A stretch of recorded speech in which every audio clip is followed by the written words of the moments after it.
When I was a kid, I used to love seesaws, and to build one is easier than you think, and that's exactly what we're going to do. So what you'll need for this project is a second-hand tire, a hacksaw blade, some paint, as well as some paint brushes, a couple of bits of timber, some glue, some screws, a sander, a drill, as well as a jigsaw and a compound miter saw. Your first step is cutting the tire, and basically we need to find the center of the tire. So here's a quick trick. You'll see a marking on your tire, whether it's a 13-inch tire, 15-inch tire, or 17-inch tire. I've got a 13-inch tire, and that translates into 330 millimeters.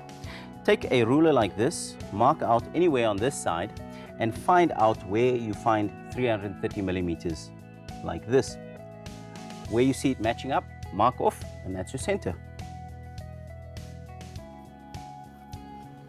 Now that we've marked out on the top as well as the sides, turn your tire over and continue the lines right the way through so that they match up just ahead of cutting. Now it's time to cut our tire in half. I'd recommend that you either use a hacksaw blade like this, or if you do have one, use an angle grinder, which might be easier. I've already pre-cut a tire like this over here, and you can actually see the steel reinforcement bead that runs along the edge over here. So this is probably going to be the most difficult part of the project, but with a little perseverance and endurance, it'll all be worth it.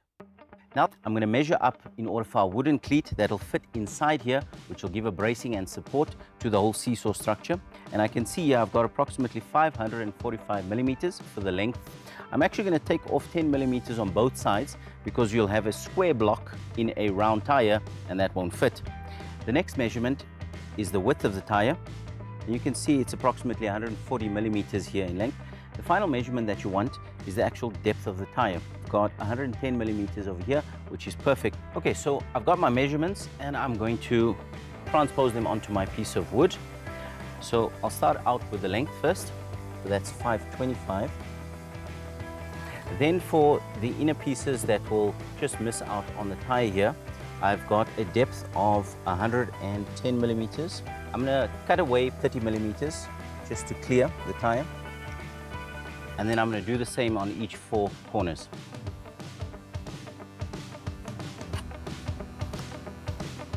Now that I've got all my measurements, I'm going to cut off the end of our cleat with a compound miter saw, and these smaller sections I'm going to use a jigsaw just to remove those out of the way.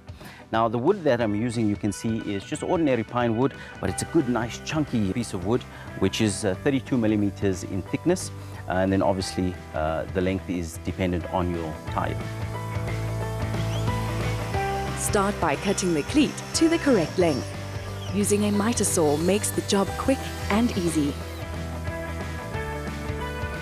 To cut the cleat to size so it will fit into the tire, make use of the jigsaw to remove the sections that you marked out. Remember to let the jigsaw do the work. Now that we've got our cleat cut, I'm going to check if the tire fits over it. Perfect. Now later on, we'll actually secure the cleat to the rubber with a couple of screws. And the purpose of the cleat here is really just to keep the shape of the tire, as well as to attach our longer piece of wood, which will actually become the seesaw eventually. Now the next step, I'm going to separate these 2 pieces and I'm going to secure our cleat to our longer piece of wood. But in order to do that, I need to find the center of both pieces of wood. Okay, so now I'm going to line up the 2 pieces of wood, our cleat with our seat area. Then I'm going to mark off areas where I'll actually do my pilot holes, and then I'll glue and I'll screw it together.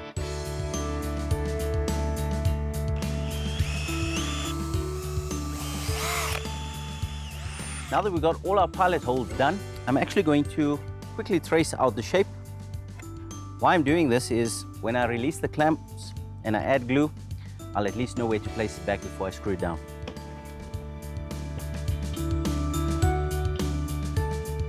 Adding wood glue before securing the cleat to the top board of the seesaw ensures a long-lasting bond. Because we are using 32mm thick pine timber, the pilot hole ensures that the screw passes through the top board easily, while securing the 2 pieces of wood together.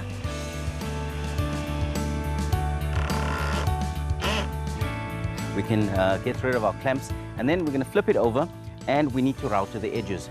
Obviously, kids are going to be using this, so we'd rather be safe so that they can enjoy it for much longer. Using a round over bit in the router helps to take care of any sharp edges. Keeping the router moving at a steady speed while stabilizing the power tool will give you a smooth, rounded finish. Now onto the handles. If you can find a good set of handles at your local hardware store, perfect. But I'm going for a custom set, and I actually want them quite big so that they are nice and chunky for the kids to hold on to. So I've got a piece of wood here, 32 millimeters in thickness. So I'm going to use the dimensions of about 200 millimeters, and this will form the width of the handles. And then I'm going to divide the piece into two sections. Now, because I've got 200 millimeters in width here, I'm also going to mark it at 100 millimeters. Right, so for the width of the handle, I'm going to use approximately 30 millimeters on both sides. And then I'm going to make the height of the handlebar about 50 millimeters. So for the top of the handle, I'm going to use a round form like a lid that I've got over here and just match up where it meets our middle line over there. For the bottom line, this you can freehand, but try and keep it evenly spaced from your top line. So now we can cut it off.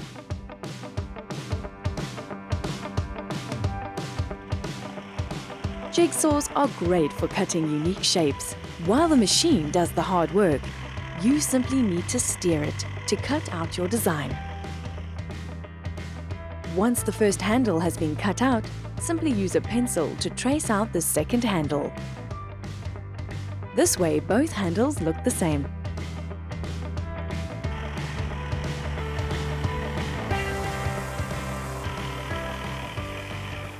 So now it's time to attach our handles onto our seating area. And really, it's not about accuracy, it's just about function here. So make sure that you assemble it close to where the tyre will be underneath. Now, in order to secure it, I'm going to be using a pilot countersink bit, and I'm actually going to drill diagonal pilot holes and then screw it and glue it down.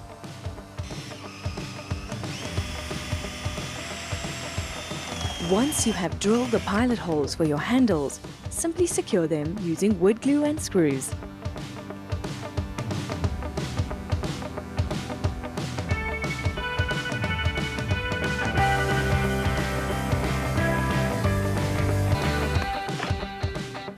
We're at that stage and we're almost ready to paint. What we're going to do, because we've got rubber material, we've got wood, we're going to use a universal primer before we actually go wild with our colors. A universal primer is great when you need to paint a variety of different surfaces, like wood, rubber, and even plastic. A water-based primer not only dries quickly, but it's also easy to clean the brushes afterwards. Remember to always follow the recommended instructions on the relevant product's packaging.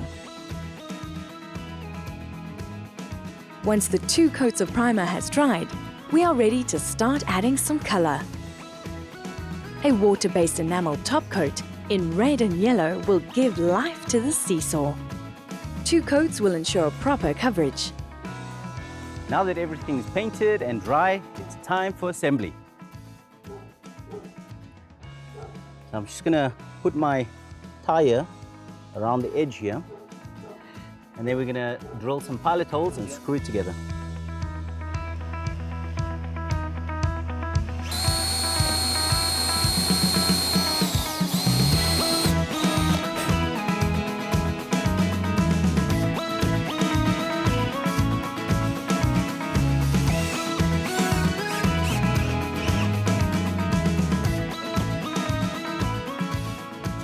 So these little balls are actually just those rubber bouncy balls.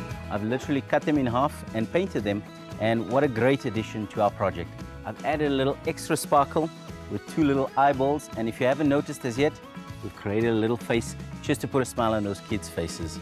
So now I'm just going to take a bit of glue and pop it into place, and that's it. I hope you guys have as much fun as I did today.